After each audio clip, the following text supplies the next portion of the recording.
ఉదాహరణకు ఇవాళ దళితుల సమస్య ఉంది, అంటరానితనము, తర్వాత చాలా ఇప్పటికి మోహన్ ఇందాక చెప్పారు కదా, చాలా ఊర్లలో మనని గుళ్ళలకు రాణిస్తలేరు, మనకు ఎన్నో రకాలైన సమస్యలు ఉన్నాయి.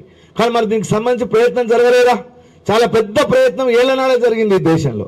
6వ శతాబ్దంలోనే తమిళనాడు ప్రాంతంలో ఆల్వార్లు 12 మంది ఆల్వార్లు, 12 ఆల్వార్లు అంటారు వాళ్ళు. మీరు ఏ వైష్ణవ దేవాలయానికి వెళ్ళండి, ఆ వైష్ణవ దేవాలయంలో బొట్లు పెట్టుకున్నటువంటి 12 విగ్రహాలు కనిపిస్తాయి. వాళ్ళ దేవుళ్ళు గారు, వాళ్ళ సంస్కర్తలు. ఒక ఆడ మనిషి గోదాదేవి, 11 మంది ఆల్వార్ల యొక్క విగ్రహాలు కనిపిస్తాయి.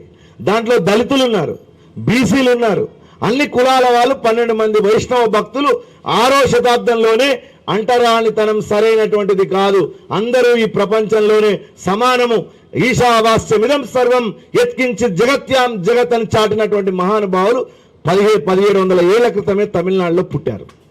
అందులో తిరుప్పాణి ఆళ్వార్ ఒక ఆయన శ్రీరంగం కావేరి నది ఒడ్డున చక్కగా పాటలు పాడుకుంటూ ఉండేవాడు. దళితుడు ఆయన, ఎంత బ్రహ్మాండ, కూర్చోండి మీరు కూర్చోండి. దళితుడు ఆయన, గొప్ప గొప్ప పాసురాలు ఆయన పాడుతూ ఉండేవాడు. పాడుతూ ఉంటే ఆ గుళ్ళో పనిచేసేటటువంటి లోక సారంగ ముని అనేటటువంటి ఒక పూజారి, ఆయనకి ఎందుకు ఆయన మీద ఈర్ష కలిగింది, ఈ దళితుడు ఎందుకు పాట పాడతాడు అని. ఆయన ఏం చేశాడంటే ఒకరోజు రాయితోటి ఆయనను కొట్టాడట. భుజం మీద తిరుప్పాణి ఆళ్వారుకు దెబ్బ తాకింది. ఆయన శ్రీరంగం గుడిలో పూజ చేయడానికి గర్భగుడిలోకి వెళ్తే శ్రీ రంగనాథ స్వామి భుజానికి రక్తం కారుతుందట.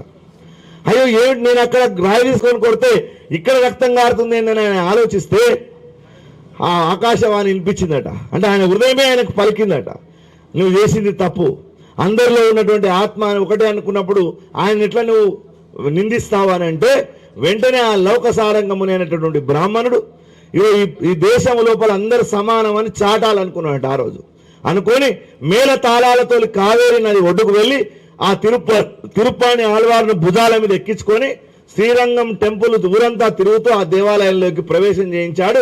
6వ 7వ శతాబ్దంలోనే దాన్ని మునివాహన సేవ అని పిలుస్తారు.